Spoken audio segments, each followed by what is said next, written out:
Oke, kali ini kita menyambung dengan video yang tadi telapak tangan sakti, ya. Ya. Kemudian untuk teman-teman yang baru bergabung, ya, selamat bergabung di keluarga Isa. Semoga materi-materi yang saya berikan dan teknik-teknik yang saya berikan bermanfaat untuk teman-teman di sini, ya. Apalagi yang mau jadi light worker, ya, atau pemberi cahaya. Ya, biasanya saya memberikan satu kata untuk light worker ini adalah blessed to blessing. Kita diberkati untuk memberkati yang lain. Nah, kita sekarang membahas lebih detail tentang teknik pengobatan. Di mana yang tadi kita berhubungan dengan frekuensi yang ada di telapak tangan. Ya. Jadi mungkin saya bahas kembali, dalam tubuh kita ada jalur meridian keluar masuknya energi. Itu saya bagi menjadi 5, yaitu 1 cakra mahkota, ini keluar masuknya energi atau sumber utama. Kemudian telapak tangan kanan dan kiri. Kemudian 4 dan 5 itu ada telapak kaki kiri dan kanan. Nah, dalam teknik pengobatan ini itu sangat ketergantungan dan sangat optimal jika teman-teman menguasai yang disebut teknik total breathing, ya, atau bernafas dengan seluruh tubuh. Kenapa sangat berhubungan? Karena ini adalah bagaimana kita mengontrol elektromagnetik dalam tubuh atau energi yang keluar di dalam tubuh. Jadi, kita berbeda dengan teknik pengobatan yang ada di tempat-tempat lainnya. Kenapa berbeda? Karena kita di sini teknik pengobatannya nggak cukup hanya menggunakan kekuatan pikiran, nggak cukup. Jadi yang di sini kita gunakan adalah kekuatan pikiran, jiwa, dan fisik. Ya, ini adalah 3 sumber cakra utama atau yang saya sebut sebagai Tantian. Atau mungkin kita sering dengar ya, disebut Cipto, Roso, Karso. Ya, ini 3 sumber utama. Ya, atau yang sering kita dengar keseimbangan, ya, mind, body, and soul. Seperti itu ya. Kemudian dari 3 kekuatan, makanya kenapa diajarkan teknik olah nafas dulu. Karena teknik olah nafas untuk mancing elektromagnetiknya dulu. Sedangkan teknik total breathing itu untuk pengontrolan. Ya, mungkin kita lihat ibarat sebuah radio. Kita sukanya dengar radio apa nih? Kita cari dulu frekuensinya. Ini seperti kita mancing elektromagnetik. Waktu kita udah nemuin frekuensi radionya udah pas, titiknya udah mantep, ya. Nah, ini tinggal kita naikin volumenya. Naikin volume inilah yang disebut total breathing. Nah, ini sangat diperlukan dan penting ya untuk dalam teknik pengobatan. Kenapa? Misalnya contoh begini, ada orang melakukan teknik pengobatan hanya menggunakan kekuatan pikiran, ya, hanya dengan kekuatan yang penting yakin gitu kan, gitu. Nah, ini nggak cukup. Karena kenapa? Waktu Anda menemukan satu orang yang benar-benar dia nggak paham dan fasih dalam bidang energi, ya, ataupun spiritual, biasanya ada orang bilang ini mind block, ya, mind block. Jadi dia sudah membatasi diri. Waktu kita ada niat baik pun, waktu orang ini membatasi diri, biasanya kita ini udah nggak percaya diri, udah minder nih. Orang ini aja nggak percaya, gimana saya mau terapi, begitu. Tapi di luaran orang kebanyakan menggunakan kekuatan pikiran. Saya membayangkan orang ini akan sembuh, dia sembuh, saya terapi, dia akan sembuh. Ya, biasanya dikombinasi dengan mantra lah, dengan simbol lah. Nah, kalau di sini saya menggunakan kekuatan pikiran, menjiwai, dan fisik. Berarti ada sebuah pergerakan tubuh ini sudah mewakili fisik. Nah, teknik pertama yang kita lakukan, yang pertama adalah 1, yaitu melakukan booster energi. Ya, kenapa kita booster? Ini supaya untuk membersihkan kerak-kerak yang ada dalam tubuh. Ya, dia mencari sel-sel tubuh yang kita ini yang udah nggak bagus. Jalur meridiannya, ya, atau jalur peredaran darah, sum tulang, atau organ. Nah, ini akan dihancurin dulu kerak-keraknya atau dibersihkan dulu. Ya. Kemudian kedua, yaitu pembuangan sampah. Jadi tadi keraknya dihancurin, ya. Nah, kedua ini kita baru buang sampah. Nah, teknik ketiga baru masuk ke dalam booster energi yang baru fresh, ya. Nah, kemudian nanti saya akan jelaskan secara mesin, mungkin kayak kita ambil contoh mesin mobil lah ya nanti ya. Tapi yang keempat ini jika diperlukan, yaitu di terapi, di healing lagi, ya, bagian-bagian organnya atau sumber cakranya. Nah, di video kita kan ada pembahasan tuh Misalnya kalau lambungnya sakit, nah ini sumber cakranya, cakra apa yang sakit? Nah itu diterapi cakranya. Cakranya diterapi sama organnya bila perlu. Jadi yang keempat ini adalah opsional. Nah kemudian saat yang teknik keempat ini, nah mungkin lebih gampangnya kita bayangkan sebuah contoh yaitu mobil. Mobil sebelum buang oli biasanya kan pakai flash. Nah ini teknik satunya nih. Nah setelah di flash beberapa menit, baru buang oli. Nah ini sama dengan buang sampah, teknik kedua. Nah ketiga, booster ulang. Nah ini kayak kita isi oli baru. Ya, jadi lebih gampang kan pembayangannya kan. Nah keempat, ini opsional nih, yaitu cek kaki-kaki, cek bagian mobil yang nggak bagus, mungkin cek remnya lah atau apalah. Nah kurang lebih seperti itu teman-teman. Nah kemudian kita masuk lebih detail nih dari teknik keempat. Misal teknik pertama, teknik boosternya, flashnya ke arah mana nih transfer energinya? Udah pasti kita melakukan transfer energi ke cakra Anahata yang itu adalah cakra jantung. Lagi-lagi kita membahas cakra jantung karena dia ini adalah cakra atau filter di mana memang untuk melakukan self healing atau memang untuk healing. Cakra yang hijau ini, cakra di ulu hati ini memang untuk pengobatan. Jadi kita transfer ke situ dulu aja. Biasanya waktu kita transfer itu bagian-bagian sakitnya tuh pasti akan muncul. Ya. Misalnya contoh, telapak kakinya pegel. Ya. Di engselnya ya lemah ya. Tapi waktu kita melakukan terapi di cakra jantung ulu hatinya ini, tahu-tahu yang sakit bukan engselnya. Tahu-tahu yang sakit adalah tulang ekor. Ternyata orang ini saraf kejepit, teman-teman. Jadi waktu kita melakukan transfer pertama ini biasanya dia akan cari dulu sumber utama di mana. Sakitnya di mana? Yang mana dulu harus dibersihkan kerak-keraknya. Nah, ini yang teknik pertama ya. Nah, kita masuk ke teknik kedua. Ya, kita masuk ke detailing teknik kedua, yaitu pembuangan sampah. Ini agak rumit nih, ya, agak detail banget teknik pembuangan sampah.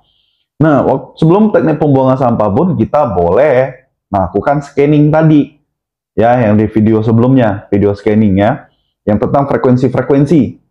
Nah, ini kita mulai dari tulang ekor paling bawah. Ingat, mulai dari tulang ekor paling bawah. Tapi sebelum dilakukan pun ini ada ucapan nih. Ya. Jadi sesuatu yang baik bertahan, sesuatu yang tidak baik silakan keluar. Otomatis ya kita harus permisi gitu loh. Permisi, sesuatu yang baik bertahan, sesuatu yang tidak baik saya keluarkan. Seperti itu. Ya. Nah, ini perlu ucapan seperti ini.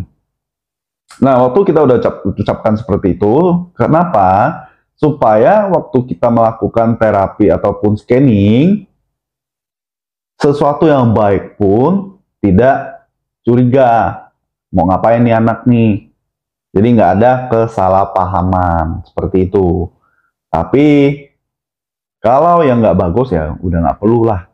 Itu memang mesti dibersihin, kan begitu. Namun, sebelum melakukan apapun, teman-teman jangan lupa berdoa. Minimal sebelum melakukan terapi booster ya kita doa juga. Nah, si pasien juga berdoa, tapi ya sesuai dengan keyakinan masing-masing. Ya, cuman biasanya untuk para light worker biasanya saya ada tambahan pada teman-teman. Di mana tambahan ini adalah sebuah kata-kata di mana setelah kita udah berdoa, yaitu ditambahkan dengan kata-kata seperti ini. Saya terlahir karenamu, akan kembali kepadamu. Apa yang menjadi kehendakku juga menjadi kehendakmu. Pinjamkanlah kekuatanmu saat ini. Ya, jadi itu ada tambahan kata-kata waktu kita mau melakukan terapi seperti itu. Nah, baru masuk sesi 1, 2. Nah, kita balik lagi sesi 2 nih, pembuangan sampah. Ya, yang tadi kita melakukan scanning, ya, itu biasa untuk cari tahu sumbernya apa aja nih orang, masalahnya di mana aja. Nah, ini bagi yang sensitif, yang sering latihan elemen udara, apalagi elemen api, ini biasanya bisa melihat past life. Itu bisa banget. Ya, apalagi kita melihat yang nggak kelihatan, itu biasanya detail banget, nggak cuma ada frekuensinya, nggak cuma ada auranya, nggak cuma ada aromanya. Biasanya kita kelihatan ada wataknya, wujudnya seperti apa, pakai baju apa, itu akan kelihatan banget. Ya, detail. Malah bisa terjadi komunikasi biasanya. Ya. Bagi yang udah sering melatih ya. Kemudian ini teknik kalau udah selesai scanning pembuangan sampah, itu ada teknik napasnya nih teman-teman nih. Ini harus diperhatikan ya teknik napas. Jadi waktu kita tarik napas itu kan energi masuk. Tarik nafas, energi masuk, otomatis telapak tangan kita ini tidak boleh bergerak waktu tarik napas. Telapak tangan hanya boleh bergerak melakukan pembuangan atau pergeseran sampahnya itu dari bawah ke atas saat pembuangan napas. Ingat, tarik napas, energi masuk. Buang napas, energi keluar. Tarik napas, energi masuk. Buang napas, energi keluar. Otomatis waktu kita buang napas, seperti ini, ya, atau begini. Buang napas, berarti energinya keluar. Berarti keluar ya. Ini objek, ini anggap aja ini objek. Tarik napas, tangan, diam. Waktu buang napas, baru pembuangan.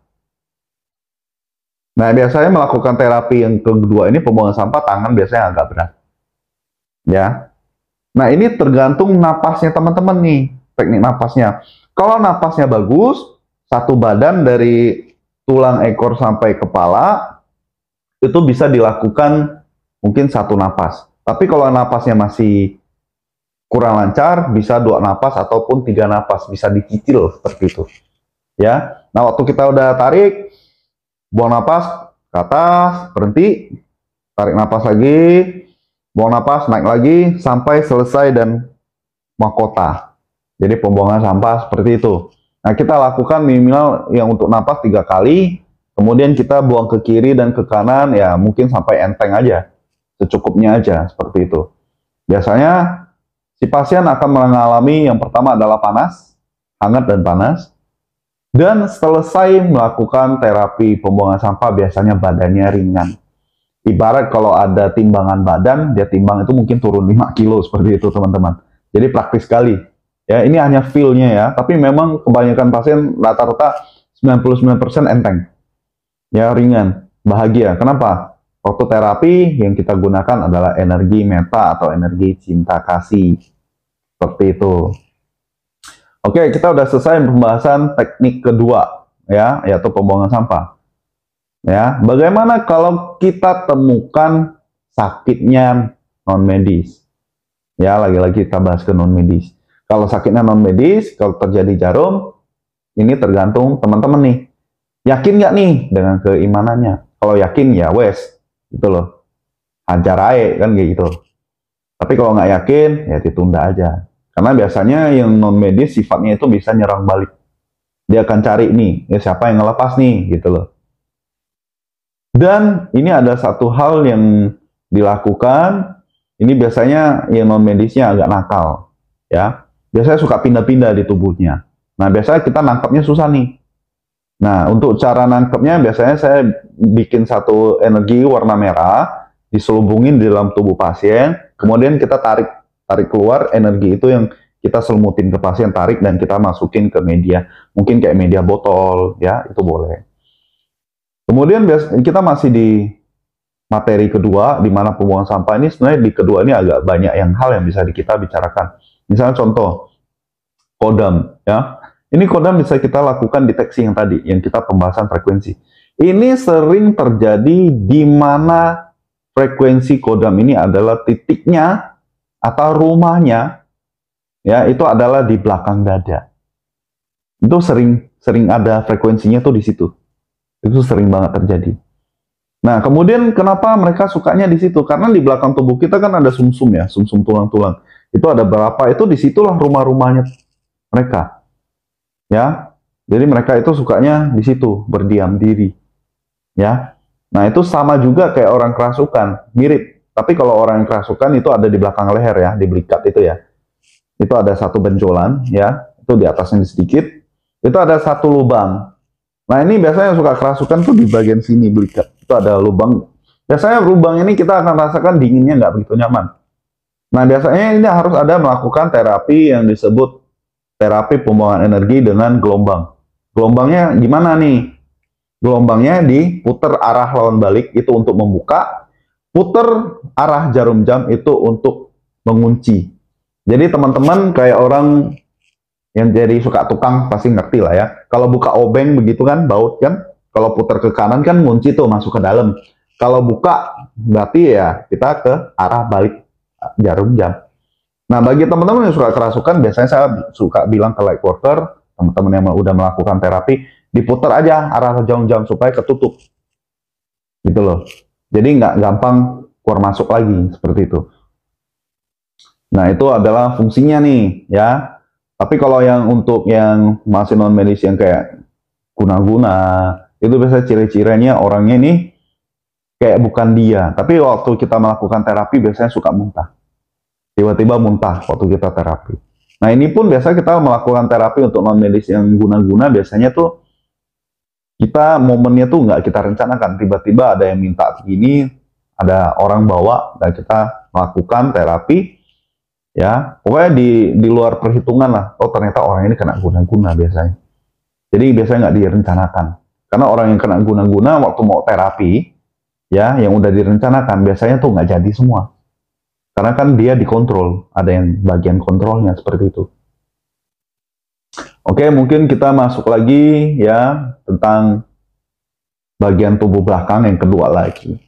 Ya, dimana yang bagus itu udah kita bahas. Ada aroma-aroma, ya, yang aroma kekayuan seperti itu, ya.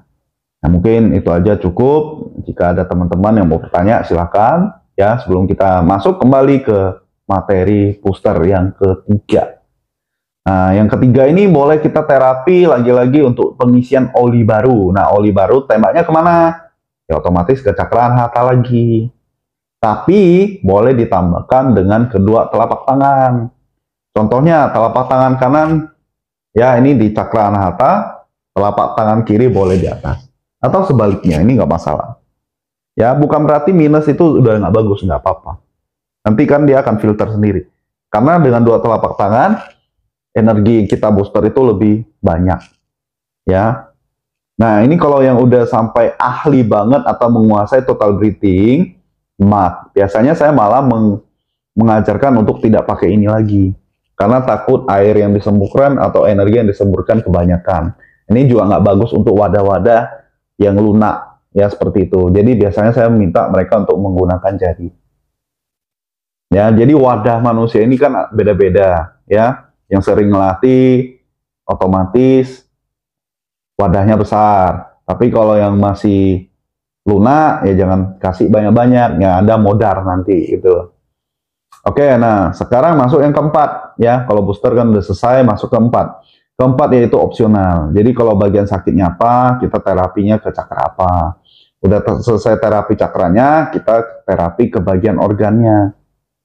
Ya, mungkin seperti itu aja teman-teman. Kalau masih ada pertanyaan, silakan berkomentar atau hubungi mentor-mentor yang ada di deskripsi. Ya, siapa aja boleh dipilih, ganteng-ganteng, cantik-cantik. Tapi sebelum itu, jangan lupa di like, komen, dan subscribe. Terima kasih.